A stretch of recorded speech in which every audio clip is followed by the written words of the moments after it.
This episode is brought to you by Galileo FX, the world's top trading bot. Galileo uses advanced algorithms and customizable strategies to enhance efficiency, reduce errors, and operate 24/7, providing a significant advantage over traditional manual trading. Go to GalileoFX.com to learn how you can start automating your trades today. What's up, guys? Welcome back to another episode here of the BlockHash podcast. Today, another exciting guest is on with us, Clayton, the head of BD, business development for Babylon. We're going to learn more about Babylon today and what they are doing in terms of helping build native use cases for Bitcoin. So, Clayton, welcome to the show, man. It's a pleasure to have you here. How's it going? Good. Happy to be here. Awesome. To kick things off, I'm sure people would love to learn a little bit more about yourself. Whatever you want to share in terms of maybe your backstory. I know everyone's got an interesting kind of pathway into the world of Web3. What's your journey kind of been like, and how did that eventually lead to Babylon? Yeah, definitely. So learned about Bitcoin in 2013 in weird places on the internet when I was in college. Didn't really think about it too much outside of it being cool personally, but then was graduating, and it was associated with like not the greatest things for a bit. But always interested me. And then I got invited to the Ethereal Summit through a friend in 2017, and that was post like the Ethereum craze and smart contracts and all this usability like beyond like send and receive and store value. And then that like really opened my eyes, and I wanted to get into the space professionally. I joined Figment, which is an institutional staking provider in early 2020. Ended up being a partner at their venture fund, which is a separate entity. Got heavily involved in like the LRT space and restaking, and worked for an LRT for a bit and Eigen Labs, and then joined Babylon last year. So my entire life has been centered around proof of stake and staking and all that jazz. And now looking at Bitcoin, and it's the largest asset in the space, and Babylon's creating making it stakeable. It seemed like a natural fit to move over. But yeah, that's my backstory. Awesome. And then in terms of Babylon, what can you tell us in regards to maybe what the core mission is, what Babylon is aiming to do, and what kind of encapsulates its goals? Yeah, definitely. So I think the three facets of Babylon right now is at our core we're a Bitcoin staking security and liquidity protocol, right? So over the past 2 years, we've been building this staking functionality that sits natively on the Bitcoin network. If you're a holder of Bitcoin, you can stake your Bitcoin without it ever leaving your wallet. There's no bridging, there's no pegging, it's not wrapped, and it should feel the same way as delegating an asset on like Solana or staking ETH on Ethereum. What we do with that is we provide security to other protocols. So we also have our Babylon Genesis chain that is like the first BSN or Bitcoin secured network. We just launched that 2 weeks ago. Over time, we will allow other protocols to start consuming this Bitcoin security. The third facet, which is like the liquidity function, which I think is most interesting, is people have been actively leveraging this staking functionality that we built as a way to like issue assets on other chains. So we have a lot of LST issuers who are building Bitcoin denominated LSTs, and working around our ecosystem in terms of like participating in DeFi and adding more additional unique things to do with Bitcoin beyond like the base layer staking functionality that we built. So I think like our ultimate goal as an organization is to continue supporting native use cases for Bitcoin, but also like more usability for Bitcoin as an asset that goes beyond just store of value in a way that makes sense for the not your keys, not your crypto sort of folks, and institutions as well, right? Like the goal is for us to be like non-custodial in nature for everything that happens within the ecosystem. Yeah, it's interesting. Bitcoin just a few years ago, didn't have a lot of these new elements that it has today, from ordinals to building Bitcoin Fi out to staking now with Bitcoins. Like, so much is starting to happen on top of the Bitcoin network itself, and it's kind of exciting to see play out.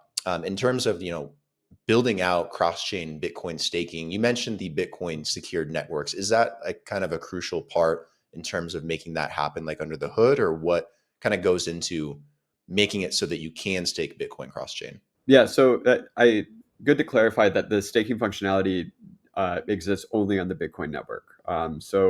We're not building use cases for staking WBTC or CBBTC. Um, it's native Bitcoin. On the cross chain side of things, though, right?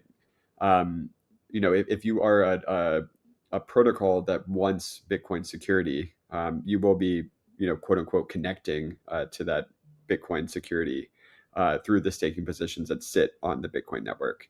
And that's where our protocol, which we're calling Babylon Genesis, comes into play, because it connects and acts as like a control plane between those Bitcoin stakes and people that want to consume that Bitcoin security. Also, it acts as like a good venue to move that liquidity over to those Bitcoin secured networks if they want that value as well. I want to dive into that a little bit more as well. What is the purpose and importance behind it in terms of how it can be built, what it can be used for in its entirety, and if someone wanted to build out a Bitcoin secured network, like what would kind of go into that? Yeah, so I mean, the good thing about our solution is, you could build an entirely new network with the goal of making it Bitcoin secured from day one, but also you can integrate our solution into an existing blockchain, right? So we've announced like partnerships with Osmosis and Sui, and basically what we do is we add additional double signing protection to any blockchain that wants to consume that as a security function. For rollups as well, we also offer fast finality for those rollups, so that they can offer like a better experience for their users on their rollup. Um, but yeah, I mean, the ultimate goal is to offer this functionality for any blockchain protocol that wants it. Currently, we support OP Stack as well as Arbitrum and Cosmos chains, and we will be actively building a solution for Sui specifically. But the Babylon Genesis chain, which is the chain that we just launched 2 weeks ago, is the first Bitcoin secured network. So this security element of the protocol won't necessarily be rolling out in full force, where there would be like a variety of BSNs consuming Bitcoin security until later this year. That being said, we will be building out, the ecosystem on the liquidity side by, offering, a place to build like, DeFi focused applications on Babylon Genesis, which we already have today. So we, have a couple of DEX protocols and a restaking protocol and some LST issuers that are issuing assets there. And then the goal is like for that to act as like this like central hub for all of this liquidity for the broader BSN ecosystem over time. Okay, got it. And I noticed that Babylon Network is kind of launching in phases. Curious what phase you guys are in now, and what that final stage kind of looks like once you get there. Is that like multi staking with Bitcoin? Is there other fine tuned elements that kind of go into that? Like, what does that kind of projected roadmap look like? Yeah, so starting tomorrow, we will be feature complete on the Bitcoin staking side of things, which is phase one. So tomorrow, permissionless staking of BTC will go live. So if you haven't been following the protocol, people haven't been able to stake BTC since December of last year. And so we're finally rolling out the, like opening up the gates to that, and it will always be open. Anyone can stake BTC moving forward. Phase two is the launch of our chain, right, as the first BSN. Our plans is to add more features to that chain. We plan to add a EVM compatible layer to offer better building environment for DeFi application developers. And then phase three is when other networks can connect as a Bitcoin secured network and start consuming this Bitcoin security as well, and paying Bitcoin stakers for their security. Between those phases as well, like an interesting thing that we're adding to the protocol is a bridge between Bitcoin and Babylon Genesis, which also offers the ability to mint trustless LSTs in the future. So You can receive the liquidity benefits of going through an asset issuer like Lombard or Solve or Pump, etc., while still maintaining like full ownership of your underlying BTC, which we think is like a huge step change for the not your keys, not your crypto community, as well as like institutional capital that may be interested in what we're like offering currently. You mentioned LSTs. I want to talk about the different staking types as well with Babylon, because I saw there was various different ways to go about it, from native staking to liquid staking, staking campaigns. How do those kind of like differ from each other, and maybe how are some unique in certain ways? Yeah, I mean, at least for our staking protocol, I would say that there's two ways to go about that right now, or maybe three ways. One is to completely do it like within your own wallet that you control, right? So hardware wallet or some wallet that you trust. Um, the second is to go through an LST, right? So you would be receiving like the liquidity benefits of that, and then the third is like going through a custodial platform like an Anchorage or a BitGo or some exchange that's supporting that staking functionality for you, um, which isn't a bad thing, but there is like some trust assumptions involved there. Um, but yeah, I mean those would be the three ways that you could participate like at the staking layer for us right now. There's likely some unique things that could be built that goes beyond those three use cases that I may not be aware of like being built currently, but I do think a lot of this stuff over time, like it's kind of like stacked together, so to speak. Gotcha. And then the Babylon ecosystem, is that mostly comprised of other networks working with Babylon, or are these also dApps and specific projects that are trying to tap into Babylon and what you guys are doing too? Yeah, so I mean, I think if looking at network participants, right, like we have our own validators, we have our own finality providers. Those are the people running the infrastructure and like maintaining the network. We have wallets and exchanges and custodians that are supporting the staking functionality. We have LST issuers that are issuing assets on top of our staking functionality. We have developers that are building Bitcoin focused applications on Babylon Genesis.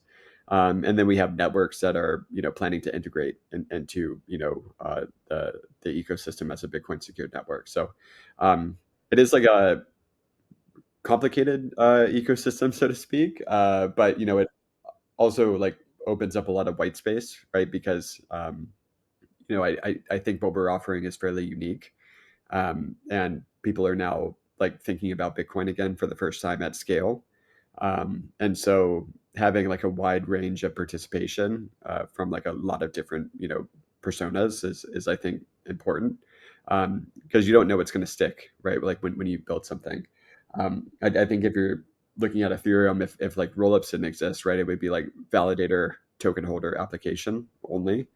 Um, and like I think we have like 7 or 8 different network participants already. And then another thing I want to ask you is more high level in terms of maybe the future of Bitcoin here.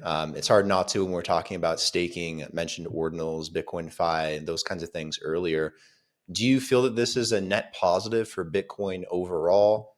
Being able to do all this on top of Bitcoin's network, even if it wasn't meant to necessarily in the past. Are there repercussions of that in the future? Is it more of like an exploratory thing and see where it takes us, or what do you kind of envision that doing for Bitcoin's network going forward? Yeah, I mean I love allowing people to do more things with stuff that they own. So like um and like I think the way that we've designed our protocol, right, it doesn't disrupt Bitcoin's consensus whatsoever, right? So like there is no security risk to anything that we're doing to people being able to send and receive Bitcoin. So I think in that regard, right, like we're not doing anything that like puts the network as a whole at risk. That being said, it's totally fine if people don't want to do anything with their Bitcoin, right?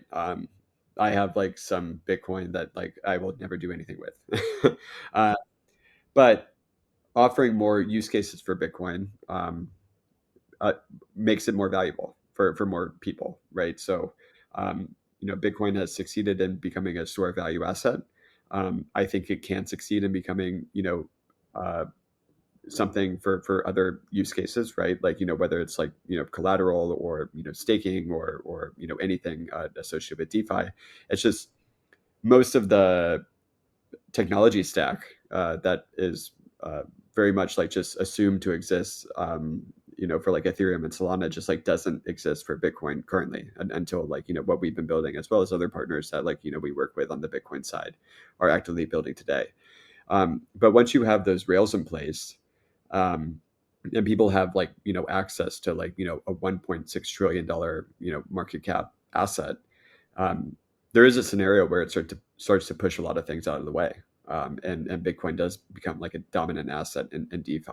And I like that we're kind of a part of that story, which is nice.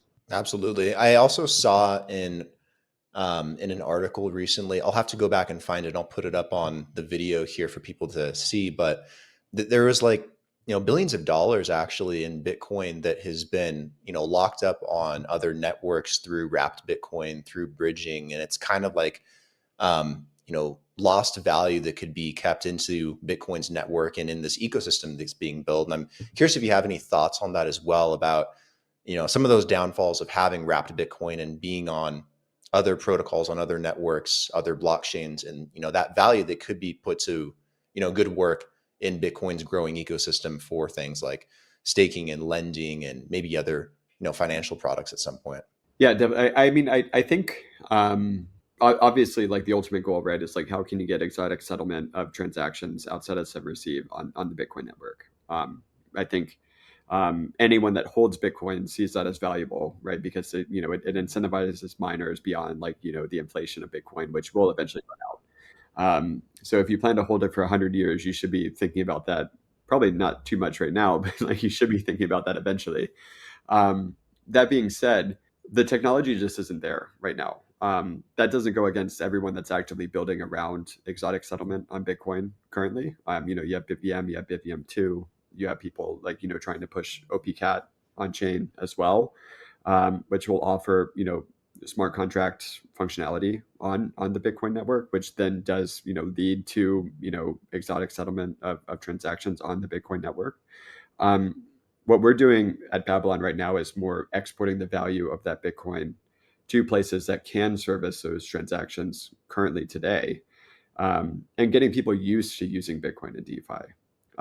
That doesn't limit us from like moving back over to the base layer of Bitcoin in the future once that's ready.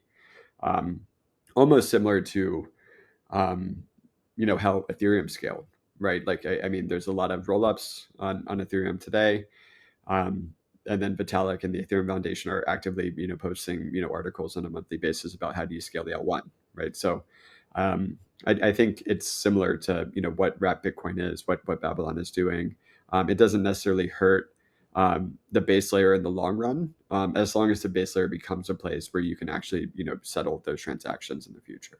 And then what's on the horizon for Babylon the rest of this year? Do you guys have any upcoming announcements or milestones that users should keep an eye out for or be aware of?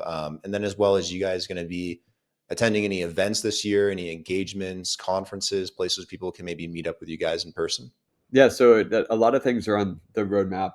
Um, as I mentioned before, permissionless staking of BTC will be live tomorrow. Um, After that, the main focus is improvements to the Babylon Genesis chain, and adding an EVM instance to that chain and bringing some EVM developers over to the protocol. And then BSN integrations, so allowing additional people to consume Bitcoin security, and then focused on the bridging functionality that we're building between Bitcoin and Genesis. So a lot of things that still need to be built over the next year, which is good. And yeah, in terms of conferences, some folks in our CTO will be at in Dubai for Token 2049. We'll have folks at Consensus and PTC Vegas as well as ECC. So a lot of speaking engagements and conferences and things like that over the next quarter. Exciting. BTC Vegas is it this month or next month? Late May, so next month. No, that should be fun. That seems like it's going to be a big one. And then where can people go to keep up with everything Babylon is working on? Is the best place to go the website, socials? Do you guys have a community at all? Where would you send people? Yeah, so our website is babylonlabs.io. And you can also go to our Twitter, which is babylonlabs_io. That would be the best place to like get started. But yeah, we do have a Discord and other community spaces as well. Awesome, man. Clayton, appreciate the time today. Learned a lot about what you guys are doing with things like Babylon Genesis, staking, the things you're doing for Bitcoin and its growing ecosystem. So really appreciate all that you do and for taking the time today to come on and chat about it. Really would love to do a part two at some point. I'm sure that there's a lot, coming out the rest of this year that you guys are working on. So hit me up when you guys are ready with some more updates and we can always do another episode. Cool. Sounds good. Sounds good. Talk soon. Take care.